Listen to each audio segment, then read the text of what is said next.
Ready to unlock your true potential and manifest the life of your dreams? Then I've got something super special just for you. Our mind-blowing self-love and manifestation courses. Picture this, a journey of self-discovery where you'll find a deep well of self-love and acceptance.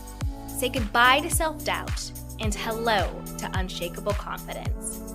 Our courses are designed to help you embrace your worthiness and tap into the incredible power of self-love. But that's not all. We'll also dive deep into the transformative world of manifestations. You'll learn proven tools and techniques and strategies to align your thoughts, beliefs, and actions with your wildest dreams. So get ready to create the success, happiness, love, and abundance that you deserve. So what are you waiting for? Head over to candywashington.com/courses to get started. Again, that's candywashington.com/courses. Hey everyone, welcome back to Sugar Pills, a practical guide to self-care. And I am so honored to introduce Kelly Collins, who will be today's guest speaker. And she is a yoga, wellness, and empowerment teacher and the host of the podcast Soul Spark with Kelly Collins. Kelly is a woman on a mission to help raise the collective consciousness through reconnecting and rebalancing the mind, body, and spirit with movement, breathwork, and mindfulness practices. She is passionate about empowering people to uncover the deepest parts of themselves and to heal so that they can move forward to flourish and share their unique gifts with the world. So Kelly, you are in the right space. You're in the right spot. That is everything that we do here on the Sugar Pills podcast. And I'm just so excited for everyone listening to hear, your thoughts and your insights. So thank you so much for being with us. Yay. Thank you for having me. And I, listened to your show and I'm just so excited to be able to share what I know with your guests today. So definitely. So I know that you have, the Soul Spark with Kelly Collins podcast. Do you want to share with us, what was your personal passion and mission for starting your own, platform for wellness? yeah, thank you for asking. Well, so I started out my career in fitness.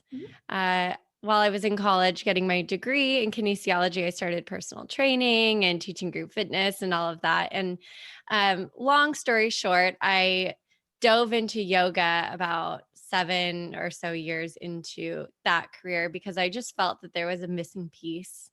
And what I discovered was that there was multiple missing pieces to what I really wanted to teach people, which is not only the importance of, taking care of your physical body, but also your mental wellness, your spiritual wellness, and really recombining the mind, body, and spirit. And so I did that yoga teacher training, that initial one, about 5.5 years ago, and kind of just sparked me on this journey of sharing all of that with my students and my clients. And that really is, what the catalyst for creating the Soul Spark podcast was.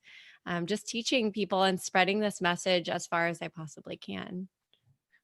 No, I love it. That's great. And I know that you recently took, a nice holiday break to just disconnect and to just really find yourself. And I love that you did that.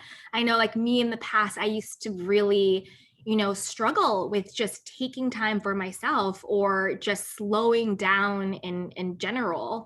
And I think it's so empowering and it's so important, as humans, but, particularly as women, to really take that time to recharge and to reconnect with ourselves. So do you have any tips, for us listening on ways to take that intentional time for yourself? Yeah, absolutely. And yeah, I mean, I just want to say that we all need to be doing that. Even in this like crazy year of 2020, where maybe some of us have had more quote unquote downtime than normal, there has been in the collective energy so much anxiety and fear and just stress that even if we don't realize it, it's affecting us. And so we really do have to take that like you said, intentional time for ourselves, not only like over a holiday, but every single day. And what I make all of my clients do, which is what I do myself, is to carve out time first thing in the morning for Mm. yourself. And what I recommend to do is to do a combination of, breath work and meditation, as well as journaling every single morning so that you're able to get yourself, well, first of all, really quiet. And the beautiful thing about doing all of this first thing in the morning is that our mind is in its most lucid state. So we have all these ideas or all these things that we've been processing or releasing in our sleep. So when we wake up and we meditate, we're really open to hear spirit and our higher self. We're really open to guidance. And then when we journal, we're able to really get things out. So we're able to get out stuff that is sitting inside of us that doesn't need to be there anymore. We're also able to get out our best ideas and inspiration. So I find that it's so important to start our day that way. And what meditation and breath work really does is to calm our nervous system. So we're starting the day from this really calm and clear and, like we said, intentional place. No, I love that. I think, having a powerful morning routine definitely, fundamentally changes the course of your day, which will inevitably change like the course of your life. And again, it's like setting that intention, creating that time for yourself, and really just honoring, what your needs and wants are first thing in the morning. So you're really telling yourself that, you're a priority today and every day. Mm-hmm. So Yeah, yeah. yeah. So I really love that guidance. And, we're both super passionate about, uncovering our our true empowerment as people and as women. So do you have any other, guidance or insights on if someone's just starting out on their, wellness journey or their enlightenment journey? What are some things that people can do if they're just starting out on, their journey to self-awareness and self-discovery? Yeah.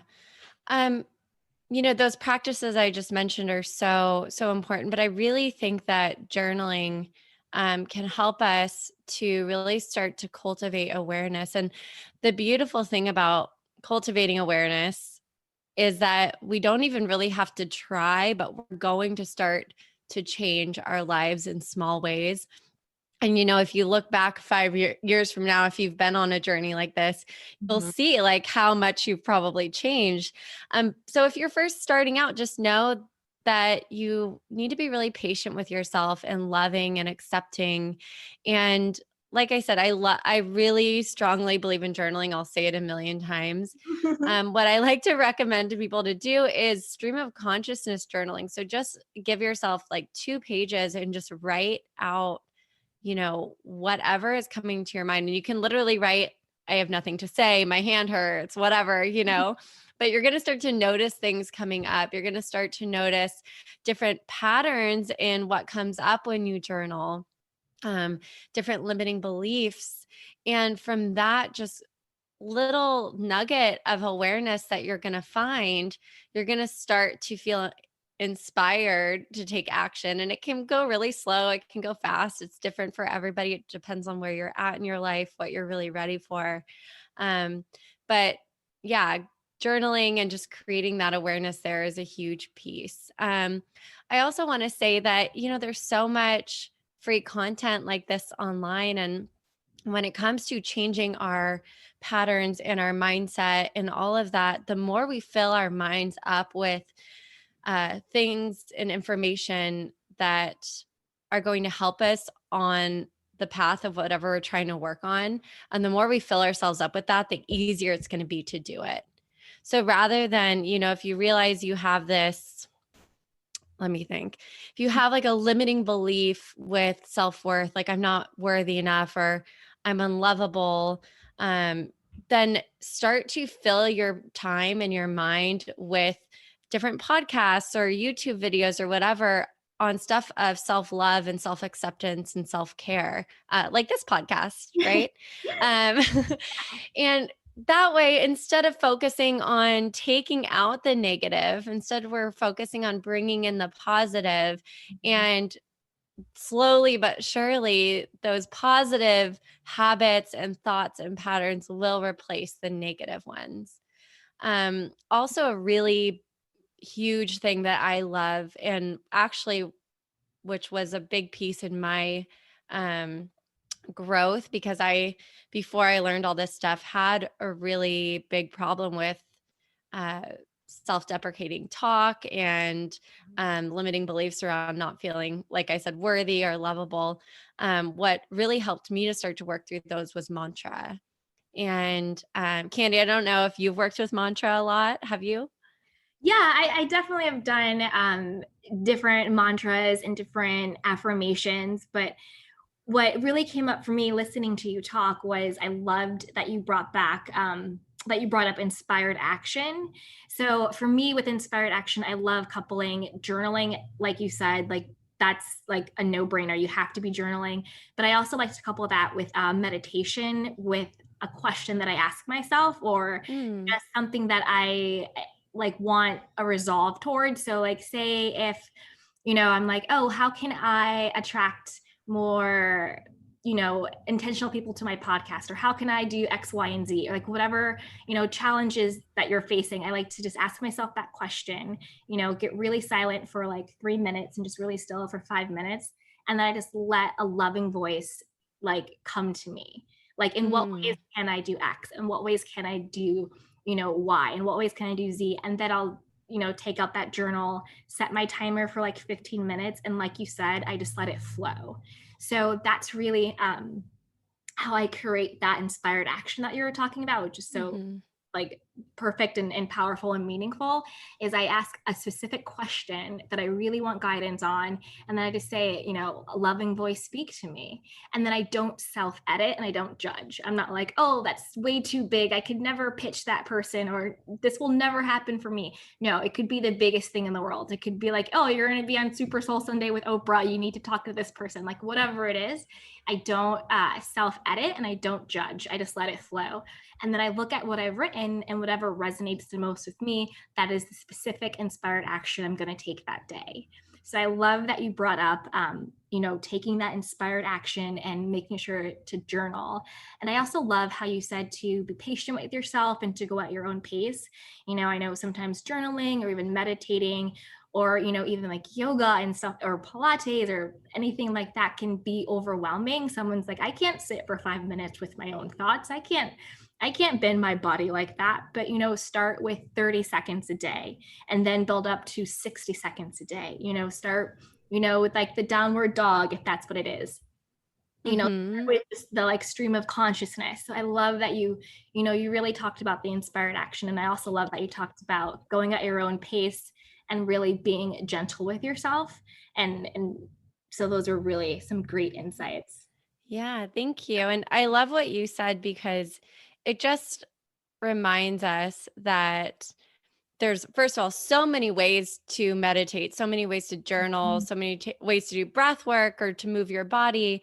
Um, and so people can really like make it their own, and there's no like one size fits all approach. Like they can take anything that either of us just mentioned and start to make it their own. And going back to meditation, I think, like you mentioned, it can be so daunting for people. And I think most people don't really understand meditation. And I'll kind of tie this into what I was going to say about mantra. Yeah. Um, but really, people think like the purpose of meditation is to quiet your mind, right? And but I'm sorry, unless you've been meditating for a long, long time, that's not going to happen. And it might happen, but it'll be very fleeting. It'll be very short little moments of, that complete silence in your mind. So really what we can use meditation for is to, bringing it back, cultivate awareness, Mhm. and to be able to cultivate the ability to be present in our life, to be, you know, really able to live in the now, which really is the only time, right?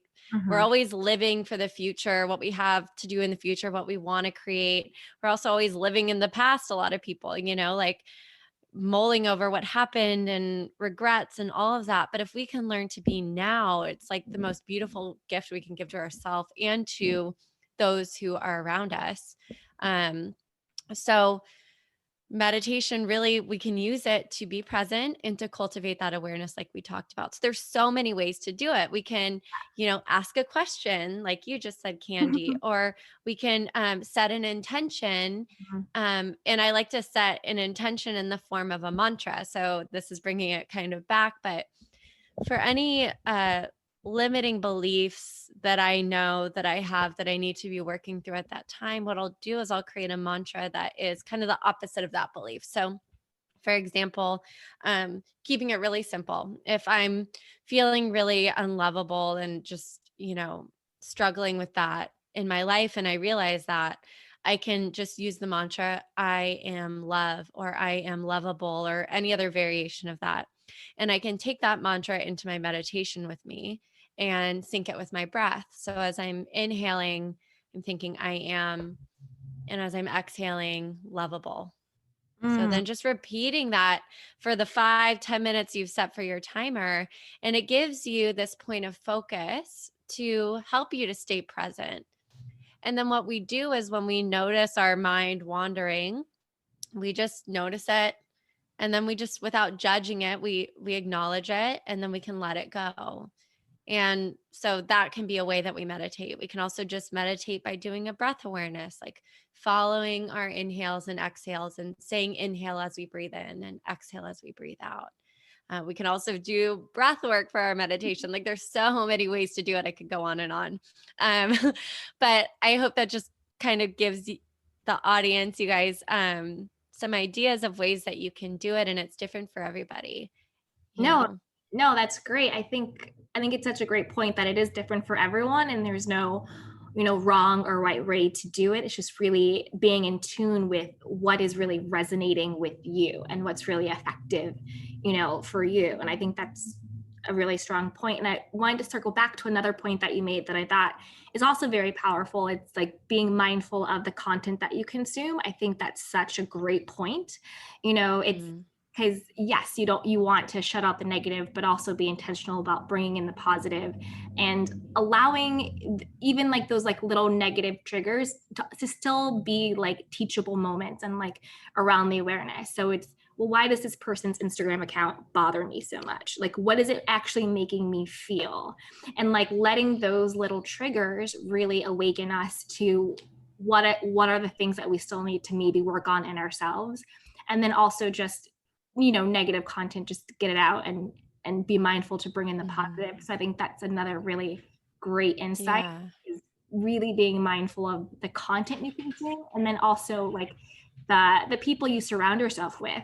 If someone is constantly being negative, it's going to be really hard to work on your self-awareness and your confidence and your personal growth if you're constantly being told negative things. So like that's another key Yeah. component in that. So thank you for bringing that up. That's such a great point. Yeah, I think it's this balance of, first of all, the external world, I believe, is a mirror of our internal world. And Mhm. I believe that we are souls having a human experience. And the whole reason we are here is to grow and evolve as souls.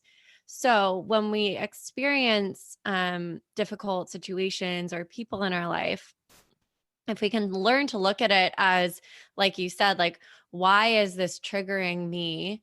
What is this bringing up in me that I need to look at and to heal and work through? It's such a beautiful way to go about life and to not take what other people are doing personally, because Mhm. that's like kind of another point. But when someone's being mean or hurting us, they're probably hurting inside. So kind of going off topic, but No, not taking no. things personally.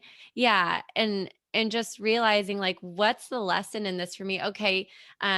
This person's social media is making me feel unworthy or Mhm. jealous. Like, well, what does that lead back to? Like, where did this feeling of unworthiness begin in my life? And then how can I begin to heal through it? Ready to unlock your true potential and manifest the life of your dreams? Then I've got something super special just for you. Our mind-blowing self-love and manifestation courses. Picture this: a journey of self-discovery where you'll find a deep well of self-love and acceptance. Say goodbye to self-doubt and hello to unshakable confidence. Our courses are designed to help you embrace your worthiness and tap into the incredible power of self-love. But that's not all. We'll also dive deep into the transformative world of manifestations. You'll learn proven tools and techniques and strategies to align your thoughts, beliefs, and actions with your wildest dreams. So get ready to create the success, happiness, love, and abundance that you deserve. So what are you waiting for? Head over to candywashington.com/courses to get started. Again, that's candywashington.com/courses.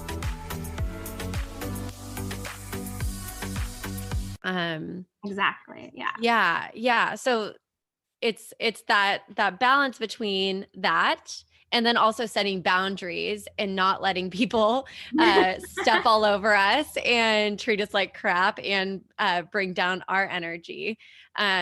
So yeah, it's definitely the world though is this like mirror of our internal world, at least the way that we perceive situations and what goes on around us. I hope that makes sense. Oh, no, it makes perfect sense. Yeah. Like the world around us and our interactions with people. I forgot who said it. I believe her name is Agnes. She's this wonderful woman. And she always says, the other person is you pushed out.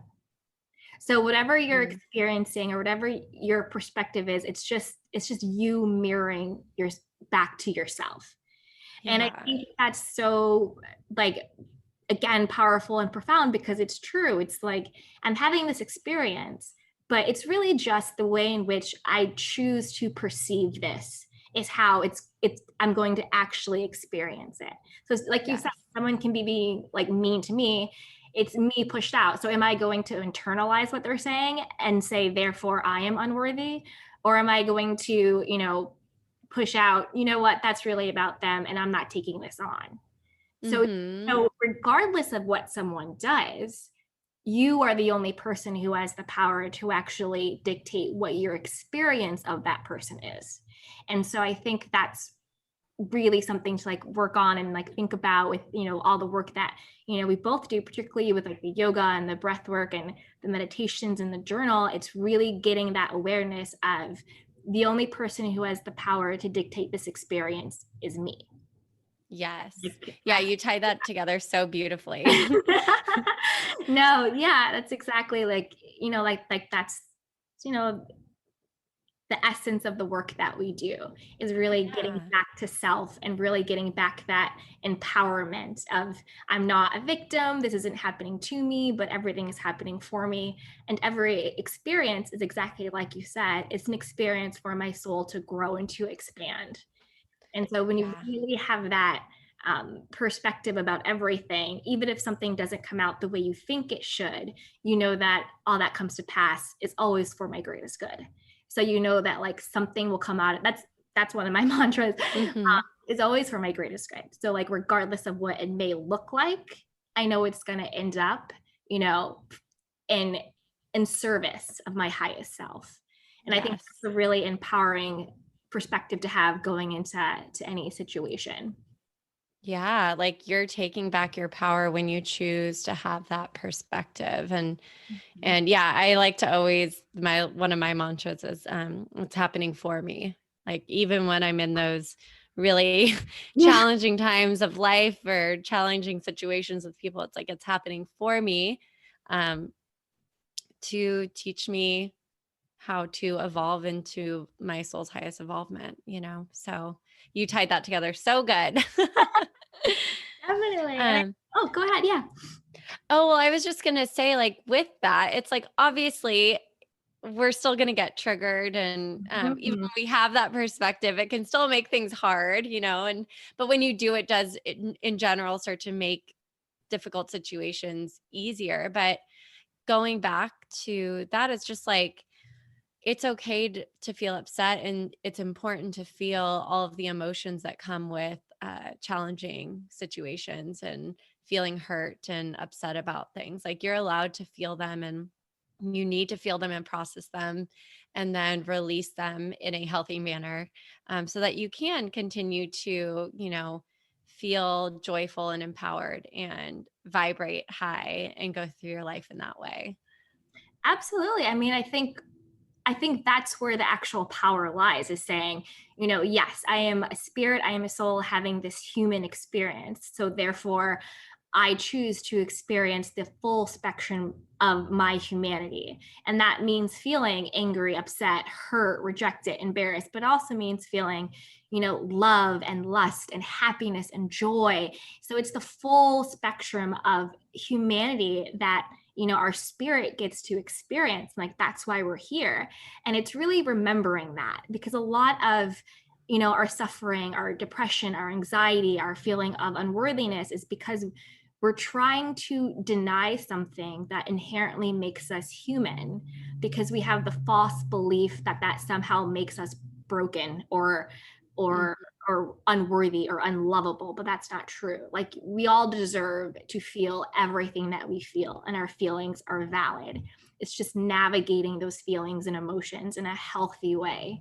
And so it's really just about allowing yourself to really experience the full spectrum of humanity. And sometimes that's just being pissed off.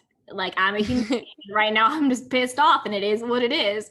It's allowing yourself to feel all that, because you can't cut off one part of your humanity and then experience the other part. That's what people start to do, like denial, and they do numbing, and they do coping mechanisms, but that shuts you off from all of the other beautiful aspects of being a human being.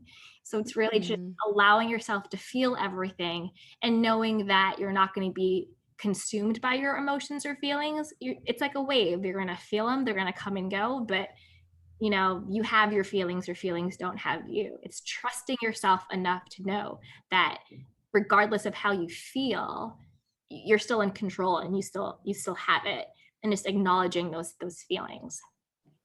Yeah, definitely. Yeah. And it's the pissed off and the anger and all of those things, as well as like the joy and the love and all that. All those like heightened emotions are what have made the best and most important changes in humanity over the years. And we all need to continue to feel that. We've seen that so much this year, right? Like, we all need to feel all of that.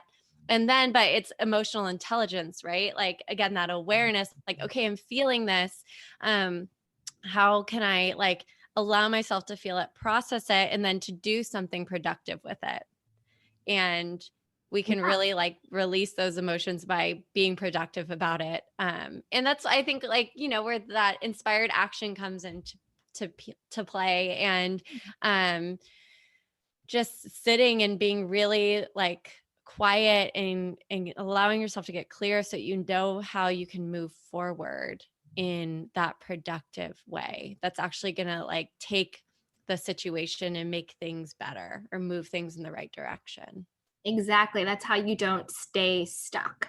That's how you can feel anger without being an angry person. So that's how you don't, or you can, like, again, you can be sad, but you're not depressed.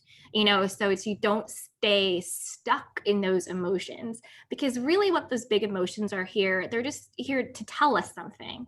Like, oh, I'm really mad because you know what, that actually really meant something to me and you let me down. So like, that's, like, what is it? It's like being curious about your big emotions. Well, why am I so angry about this? Like, what is my anger really trying to say? Why am I so hurt? Why am I so disappointed? Why am I so happy? Like, it's really just about being curious about what are these big emotions trying to tell us, because they're really just indicators that something's going on. It's just an indicator that, hey, like, watch me, pay attention to me, like something's going on here. So it's really just about getting that awareness and getting that relationship to self, where you can say, oh, I'm feeling this way because, and you're able to put context and understanding to your emotions. And it's just a way to, it's a way to self-validate your emotions. You're like, I feel this because this happened and it means this. And you're Mm-hmm. putting context to your emotions. You're like, oh, well, of course I'm mad because my boyfriend didn't text me back because I think people ignoring me means that they're rejecting me. So yeah, being mad about that makes sense. But just because I'm mad, that doesn't mean that I'm unlovable. It doesn't mean he doesn't love me. My feelings aren't facts, but I'm allowed to have Yeah. feelings.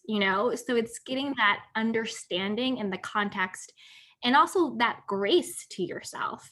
I know for me, I used to have such a hard time feeling my big feelings because I used to think, well, I'm not allowed to feel upset. I'm not allowed to be mad. I always have to be happy, happy, joyful, joyful, which is delusional and not true and crazy. Like no one's happy all the time. Yeah. I didn't realize I was doing that, but I was until I got to the point where I think Glennon Doyle said it best, your feelings are for feeling. And it's like Yeah. you're a human being and you're allowed to, not only allowed to, but like that's why you're here, to explore yourself and to get that relationship to yourself and to contextualize what your experience on this earth is. Like that's why we're here, and to create Yeah. community and connection to other people through this shared human experience. And so when I realized, oh, I can be mad, that's totally fine. Like the floodgates were open. So not in a bad way, but just kidding. But yeah, you realize you're like, oh, wait a minute, I get to be a human being. I can make a mistake and still be worthy of love. I cannot be perfect and like no one's gonna leave me. Oh my God. It's a huge weight off your shoulders. You're like, oh, I can just be myself and like that's enough. Got it. Yeah. Yeah, and it's you can see it like in yourself sometimes, you can see in other people where before I was very performance based value and worth. As long as I was doing the best at everything, getting everything done, proving, showing, performing, I thought that I was worthy of love and I was earning love. I was, showing that I was deserving of love and I was worthy, rather than really thinking about my intrinsic value and worth, which is I am here, therefore I'm enough. I am here, therefore I'm lovable. I am here, therefore I am worthy. Period. I don't have to do, show, prove, or any of that. My presence is a present. My essence is enough. My soul is enough. My spirit enough. I don't have to prove anything to anyone in order to be deserving of love. And when you switch your mindset from something outside of me dictates my worthiness to my worthiness is intrinsic, and the only validation I need is validation from myself, that is the ultimate freeing mindset, because then you're just like, well, what do I want and need? And then that's where you do everything from. And like earlier you were talking about boundaries, which is so true. You're able to identify to yourself what your boundaries are when you know that no matter what, you are worthy and valuable. Because when you think that you're not lovable, you think you're not worthy, when you think you have to do something for that, you're so disconnected from what you even want because you're so preoccupied for what you think everybody wants from you. And so you have to get connected back to yourself, identify what your needs and wants are, and what your boundaries are, and then communicate that to other people, and then enforce that boundary. And trust me, as a recovering codependent, it can be tough, but once you get used to it, once you build up that boundary muscle, like that no is super easy. Totally. Yes, Yeah. it's also super easy. Yeah. So I love that you brought up, boundaries and all of that stuff. Yeah. Thank you. I mean, with that, it's like what you just said.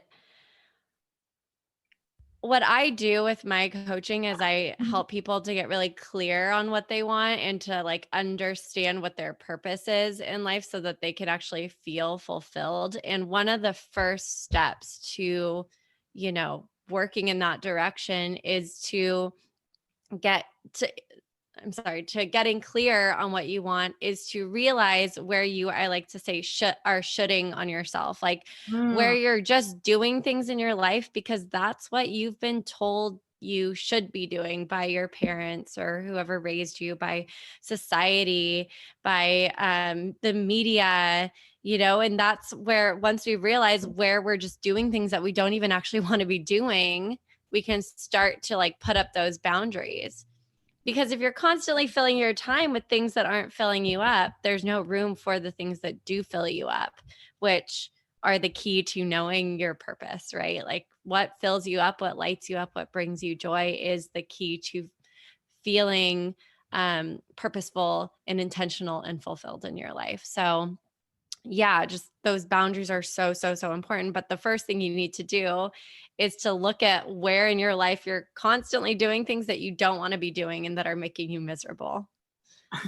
I love that. Yeah, it's like taking an inventory of like a should inventory. These are all the things I've been shoulding. I like that. That's really good.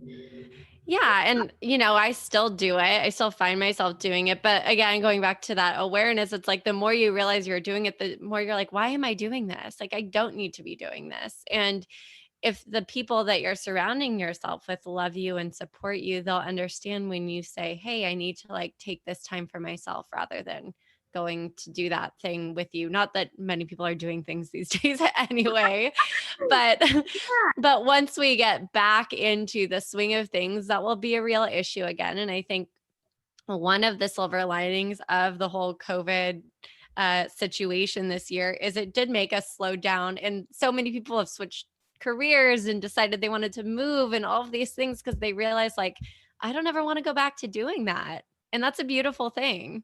It is. It is a beautiful thing. We've all definitely slowed down and we all had to pause and then pivot. You know, no matter who you are in this world, you've had to pivot in some way during this time. And I think it's good that we had to take that, enforced break to really assess, is my life the way I truly want it to be? And I think that's really powerful. Yeah. And so I heard that you have a retreat coming up, or the Year of You virtual retreat. Do you want to tell everyone listening about the retreat, what they can expect, and how can they sign up? Awesome. Thanks for asking. So this is a virtual retreat. It's from January 7th to the 10th, 2021. I actually usually do this event in San Diego live, but again, pivoting. So normally it's like a half-day retreat, but the cool thing about getting to pivot it and bring it online is it's going to be over 4 days, and I'm going to have a bunch of guest speakers.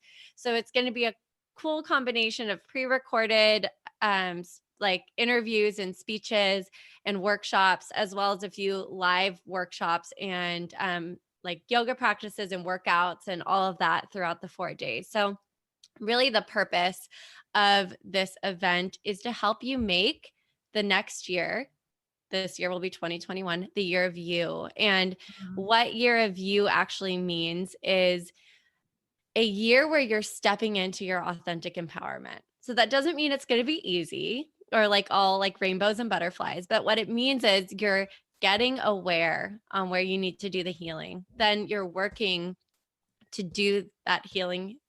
You're working to find more balance in your mind, body, and your soul.